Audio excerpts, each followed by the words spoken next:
আজকে বাবু এসুক বুঝতে পারলি আর বাজুল বাবু এলে এক সপ্তাহ লেগে ছুটি নেবো বুঝতে আমরা বেড়াতে যাবো। হ্যাঁ কি কাজ করছে সবাই এদিকে যখন সব আড্ডা মারছে এত কাজের চাপ দেখি। এ কি করছি রে? কাজ করছি তো রে, খুবই এমার্জেন্সি আছে রে। 7টা কাঠ এক সপ্তাহের মধ্যে দিতে হবে, তাড়াতাড়ি কাজ কর সবাই। এমন লটর পটর করে নিয়ে এগুলো সিলাই ফেলে সব মারা হয়েছে। এই তো ঘষছিলাম। আচ্ছা বাবু আমাদেরকে এক সপ্তাহ লেগে ছুটি দিতে হবে। হ্যাঁ এক সপ্তাহের মধ্যে 7টা খাট ডেলিভারি করতে হবে। এত কাজের চাপ কিসের লাগে? ছুটিটা কিসের লাগে? তুমি কি জানো নি আমাদের প্রপোজ ডে, কিস ডে, হাত ডে, কত ডে আছে? আমরা কাতনিকেলে ঘুরতে যাবো। তোমাদের সবারই গার্লফ্রেন্ড আছে? জানি না, আমাদেরকে ছুটি দিতে হবে। এক সপ্তাহ মাথা খারাপ, এতে গার্লফ্রেন্ড আছে। তোরও গার্লফ্রেন্ড? আরে তোদের মতন তখন বয়স ছিল, আমরা যখন কাজ করেছি তোদের মতন বয়স ছিল।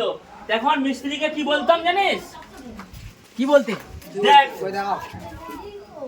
রং শিলা থিনার দে, মিস্ত্রিকে বলতাম শিলার দাও, হেড দে, হাতড়ি দে, বাটালি দে, রেনা দে, পিউ দে, এলো দে, মেলামাইন দে, দিবে দে। এরকম করে আমরা বলতাম আগে। তোরা কাজ শিখবি এরকম করে। এই চাপের সময় তোরা হাত দে, প্রপোজ দে, মুপোজ দে হচ্ছে ওখানকে যাবি এই বয়সে।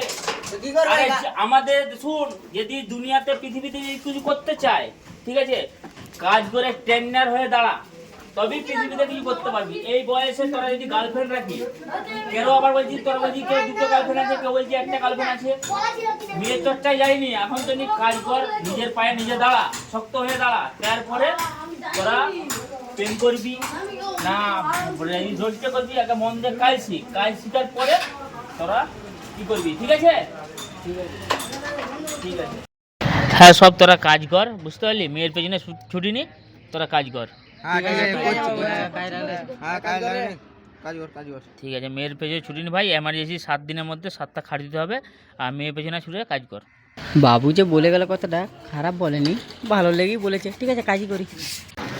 বাবু রোস্টে বানা দেয়নি, বাবু পালিয়ে গেলেই আমার ফাঁকি মারবো। বাবু বলছে বলুক না, ঠিক আমি ফাঁকি মেরে হলেও যাবো, প্রপোজটা করবোই, ছাড় নাই।